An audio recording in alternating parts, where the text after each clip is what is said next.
it's the third week of the lockdown, and time check, it's I think mga 4:30. So around this time, I usually do my dinner. Sa bahay namin, hindi kami pala dinner talaga.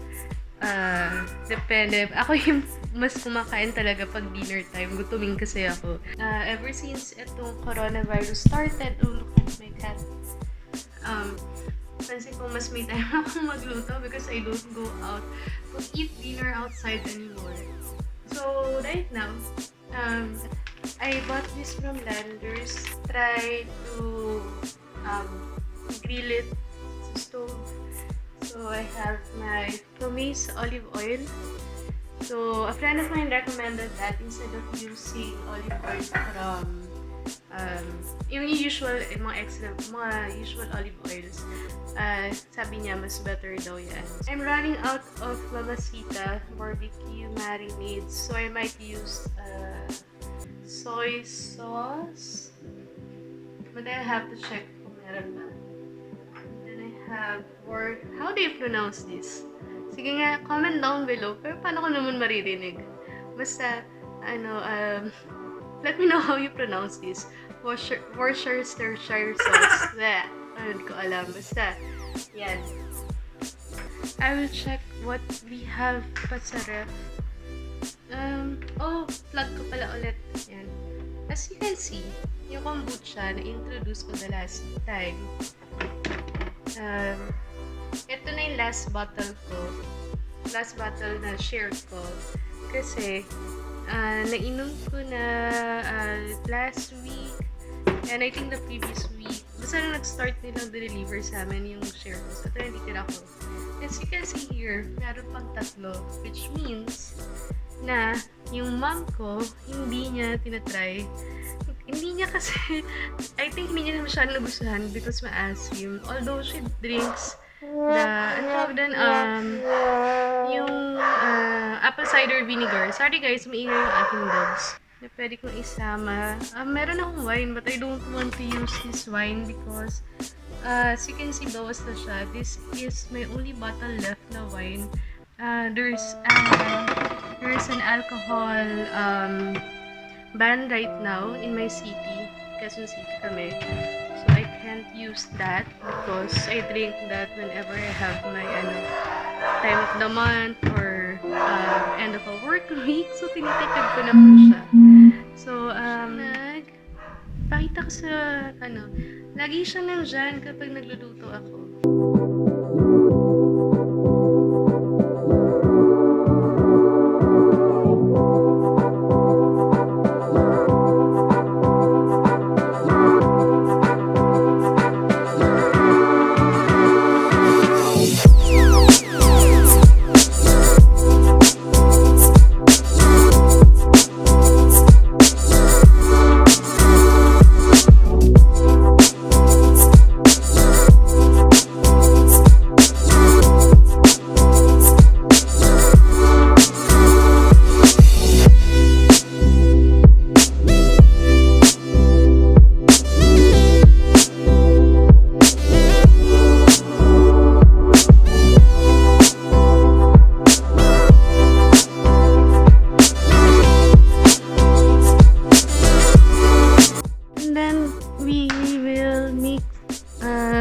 Some rice. So since it's dinner time, early dinner time, and most likely ako lang magra-rice, hindi ko na pupunain yung cup. Say hello to one of my cats. Hi, Una! Yan, nakasilip siya. Pinanonood yung ginagawa ko. Pero tata ko siya, ginagawa mo siya. So yan, as you can see, it's just half cup.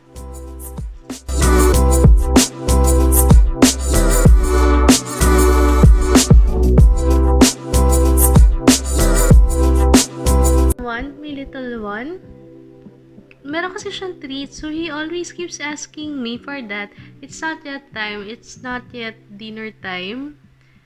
You have to wait kasi he gets it 3 times a day. Spoiled yan eh. Yung ibang cats naman namin wala. So, Stop biting me. Don't bite. No. Anyway, kulit ng pusa ko. I will marinate this a little bit more, pero ano naman, malasa na rin yan. Then I'm gonna start frying it or grilling it here. Hindi na sa, wala naman kaming griller sa labas. But if you have this type of pan, you can actually grill yung meat nyo sa ganyan. So, if you have an indoor kitchen, wala kayong dirty kitchen, we have another grill na parang ganyan din. I don't know what to call that, but you may grill mark sa gilid. So, you can grill it sa ganyan. You don't really need to buy a griller.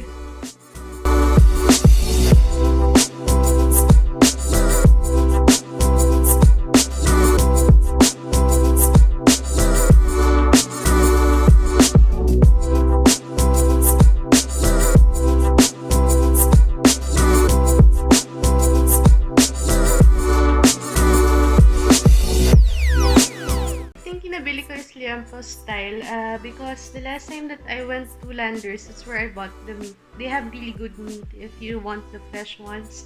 Landers and Monterey have the best meat, and it's better than sa SM from what I noticed. And then yan, so I bought nga yan kasi wala na siyang pork chop. Ubus na ubus yung pork chop nila that time. Ito yung available then ground pork, but I didn't want to buy yung ground kasi sobrang dami, parang 1 kilo yata. Eh, normally, we don't end up eating that much naman. Lalo, sa bahay, ako lang yung mas meat eater. Mas gusto nila yung gulay and all that. So, yun. So, I'm...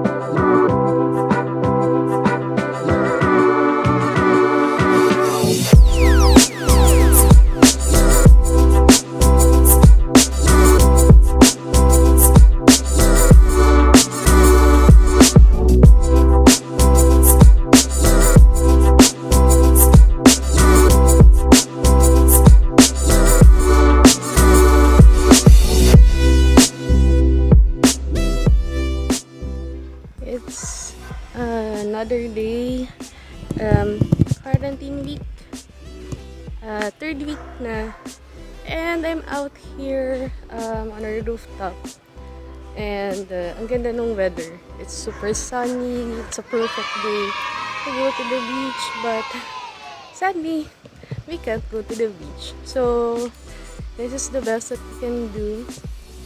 I'm gonna show you guys how bright and sunny. And I see two security men. Ako hindi ko nahabol, but they're there sa may car. Two security guards roaming. So I guess they're just patrolling. So ito yung weather.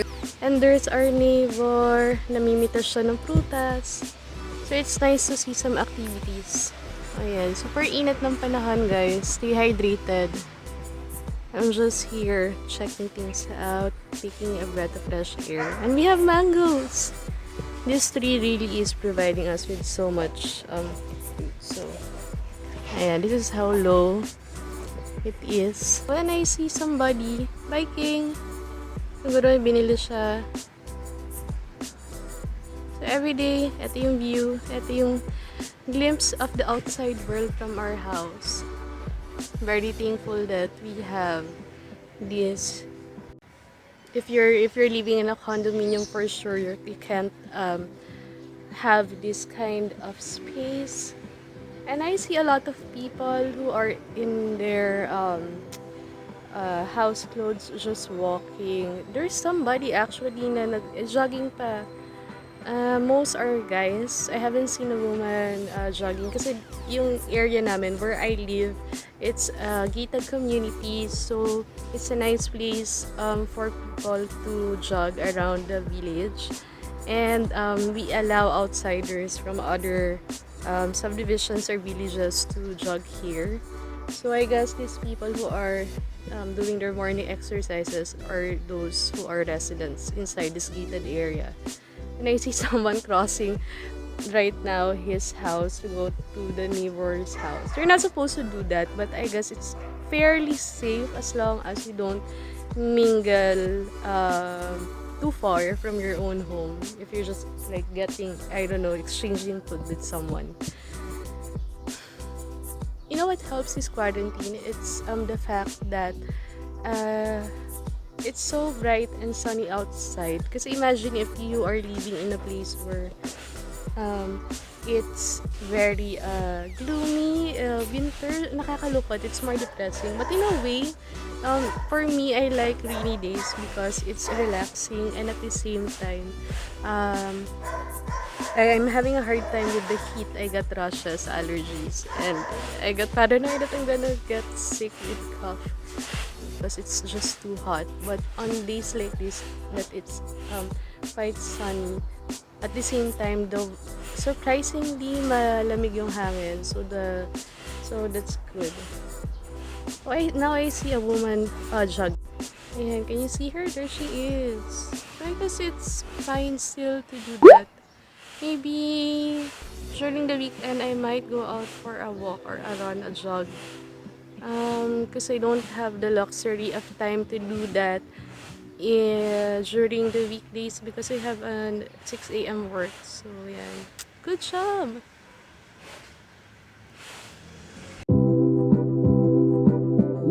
Waiting. Nag-dinner na yan. Naghihintay ulit siya. It's cooking time again. And meron pa akong karaage fry set. So, yan ang aking lulutuin. And then, I got some chicken breast. So, I'll be making that tonight. Itong pusa ko, ready na rin yata. Parang nag-dinner na yan eh. Kakatakaw.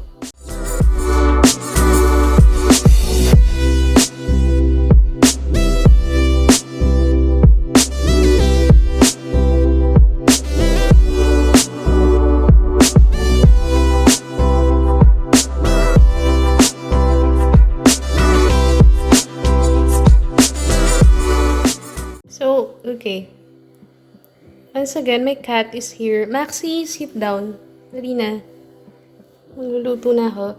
So, coated na siya. And nakakatawa kasi may isang part na breast. Part na buo. I think nakalimutang i-cut ng mom ko when she was preparing this meat.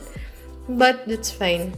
We're gonna be starting to fry it. I'm gonna be using pomace oil, which I bought from Landers, La Española.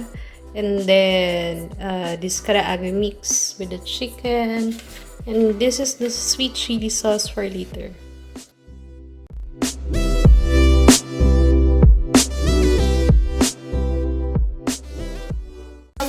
I was going to try to do some TikTok. And nag-start na ako maghanap ng gagawin. But, feeling ko, I don't know if this comes with age. Comment down below for those viewers who are actually in my age. Is it just me? Or parang ang hirap mag-TikTok if you're not really a dancer? I mean, I like to dance, but I'm not a very good dancer. Okay, sige. Aminin ko, if you're wondering kung bakit nasa side ngayon itong stove at wala dun sa may apoy. I'm actually afraid of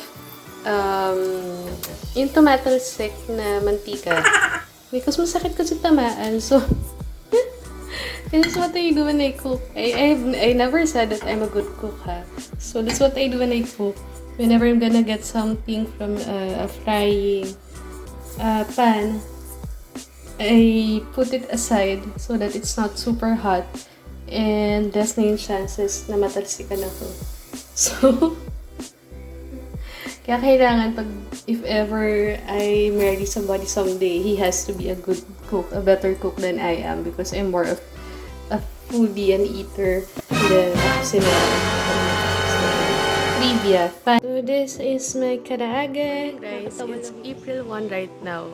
And can you believe na April 1 na? Parang ang weird na ang third week ng lockdown tapos April na agad. So parang we're in the summer. The first month of summer ko. Currently, I'm having breakfast. So I have my favorite breakfast of yogurt, tapos my I think this is cranberry or raspberries, and then cornflakes and milk, so that I have a little bit of a view of the mango tree outside our house. And yun, so ito yung setup ko today. Hiding spot. Hi Marky! He's sleeping. Mainit kasi, so found a spot doon. Yun lang. It's midweek of the third week of coronavirus quarantine, and it's 6 p.m. I don't know if you can hear that, but the church is saying its prayer at this time, which they do every day now, I think. So the church is over there, and we have another church over there. You can hear it.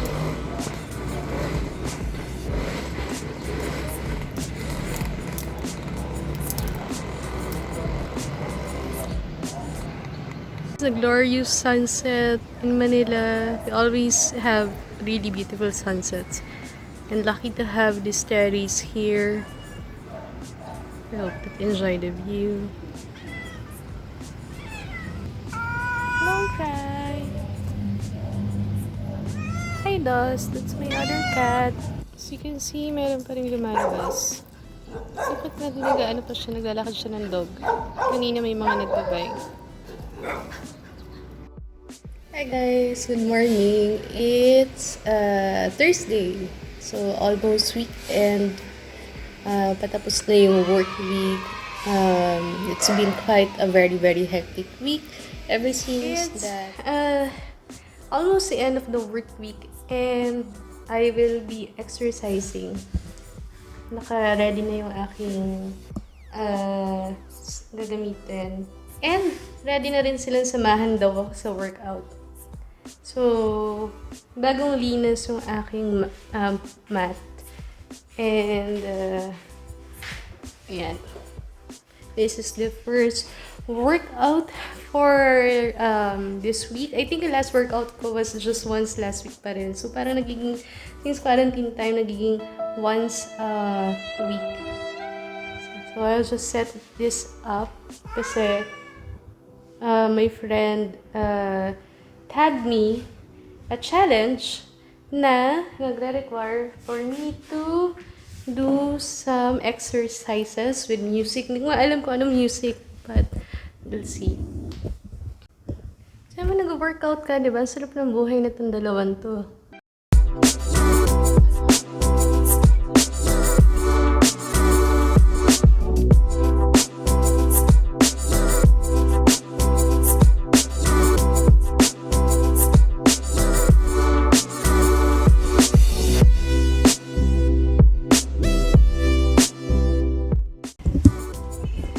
Not gonna bore you guys anymore with my workout because 1 hour pa to, and I'll see you probably later or whenever I'm gonna be shooting.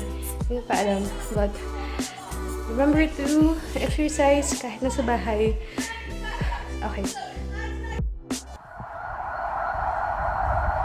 Meron galing dito sa Road 20. Hindi na makita kasi ayun, kasi masyadong madilim and medyo malayo. But looks like there's a fire somewhere there. Yung building na yan, yung likod nun, may usok. Hindi lang kita masyado sa camera. What are you doing? Naku naman. Nandito siya sa pangatlo.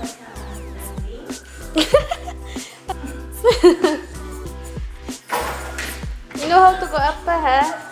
Oh, you go down. Lika na. Let's go down. Yung aso ko po nagsusundo, oh. Ha? Galing, diba? Oh, let's go out. Wait, labas na. Hershey. Ayan na siya. Hey! Ba't parehas kayo nandito? Go na, go. Kakain na naman. Hey guys, it's Friday, finally. Work is done. So right now, I'm just resting because I haven't gone out yet for this week. Unlike the previous weeks, the first week, I went to the grocery and drugstore and the laundry shop 3 times because I needed to get those before mag-total enhanced quarantine. The second week, which was last week, I only went out once to go buy more food. For this week, so far, we're not really running so low on food, except for yung eggs, which I wasn't able to buy from last Sunday kasi walang stock at all, even at convenience stores. And then bread. Ubus na yung bread na binili sa amin for ng family friends. So far, yun lang naman yung low in stock. And yeah, so I'm thinking maybe we survive this week without going out at all during the 3rd week of the outbreak. So mukha namang feasible, but we'll see na lang this weekend. And if ever I do go out this weekend to buy us more food or supplies, it's going to be just convenience stores as well, because I don't really recommend grocery shopping kapag pag weekend, kasi sobrang haba ng pila, guys. So if you have 7-Eleven or small convenience stores na hindi kilala, or there are grocery stalls, or you have the means to have somebody deliver you fresh produce, lalo yun ang marami. And currently still no food relief. I'm not saying that I'm expecting that na madala sa amin, because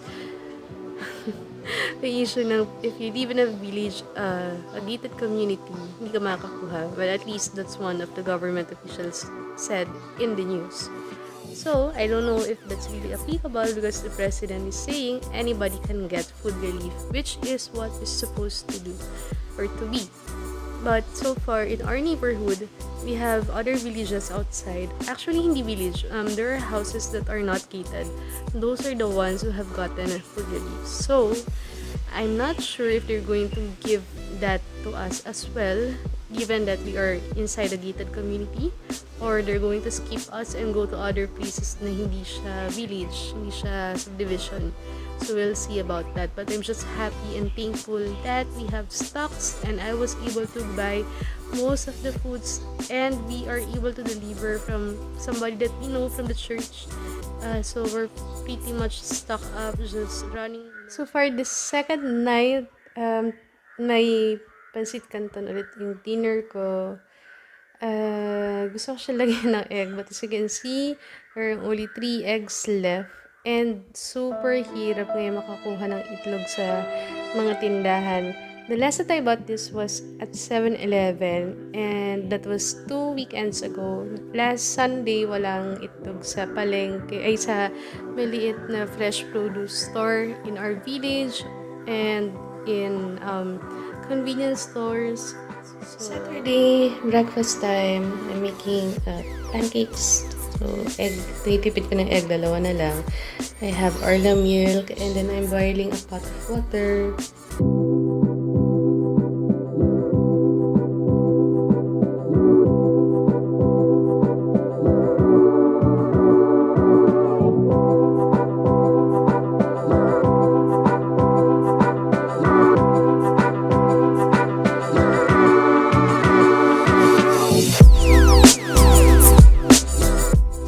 Once again, nandito na naman siya. Maxi, he is asking for his treats. Toffee, come here. And there's that little boy. Toffee! Say hi to the vlog. Tatago siya. Do you guys hear that? Ah, cute. Mukhang may sanitation going on outside. I'll try to.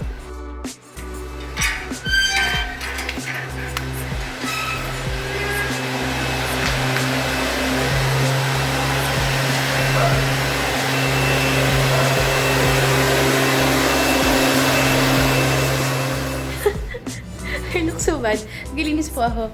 So, yun. Finally na I was able to catch the sanitation along the road. Hindi na lumabas ng gate. Kasi naman, syempre, diba? Masabihan videohan mo pa.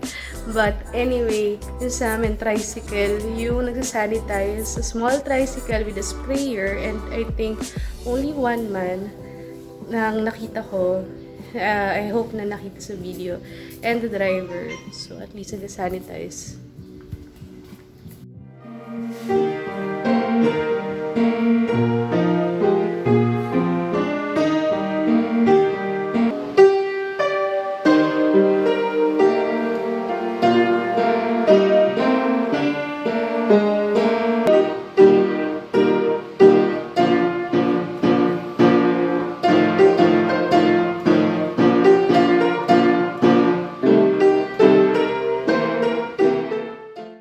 Another day is ending. I spent the day cleaning all the way until 4 p.m. So, ngayon lang nagkaroon ng chill time. And I'm on the rooftop once again just to catch the beautiful sunset that you can see here behind me. There was a neighbor walking outside, and he was carrying a red bag, and he told yung another neighbor namin whose house is beside us. He said that there is someone probably from the barangay giving food relief, but he came all the way down there dito. So that area is it goes down. So, I don't know if the barangay chose to deliver the relief goods first dun sa pinakamalayong street sa amin kasi we are located up. Parang mas nasa taas kami ng village. So, it could be that because, I don't know, I'm not sure what their basis is on who to give. But that's good kasi earlier I was talking to somebody who's also a neighbor, but his house is at the gate. So I was asking if they got anything already, but he said that they haven't gotten anything yet except for a quarantine pass. Oh, look at the birds. Kita ba? Anyway, so if that's the case, kung merong mga nabigyan, I'm hoping na each and every houses here magkaroon din. So it's fair. Yes, I do understand na kailangan unahin syempre may hirap, which they need it the most. We are actually on the 3rd week. Today is Saturday, and next week will be the 4th week. Holy Week yun. And that's supposed to be the end of the 1-month quarantine. But I have a feeling that it might get extended considering the cases are getting higher and higher. I think it's true what the doctor said that was interviewed on CNN the other morning, that we haven't reached the peak yet of the COVID cases. So, in order to have a flat line, kailangan daw ma-reach muna yung peak. So, wala pa tayo doon. Hopefully this April that will happen so that by May we are free again and enjoy at least the last month of summer before the rainy season comes in June. So, yan. Ito yung Saturday ko. It's super chill.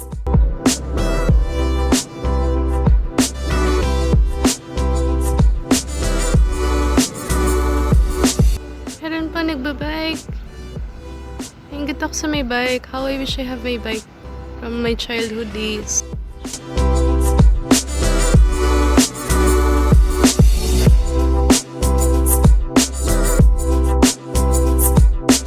Meron na po kaming nabilihan ng eggs. Yung 2 tray, special delivery. Nag-contact kami via Facebook. So, ayan, hindi na ako mamroblema. Kaya kung sino may gusto ng itlog, paki-message lang ako. Pwede ko sa inyong i-benta or mag-barter trade tayo. For lunch, yung cooking, gnocchis. Hindi pa kami ako hindi pa ako nag-brunch. Ay, hindi nag-breakfast. Kasi nag-palm Sunday mass kanina. So, kinain ko kanina yung biscuit ng ite. Kaya, hindi nyo alam kung gaano kasaya na ang dami na naming eggs. Sa susunod, mag-aalaga na ako ng manok.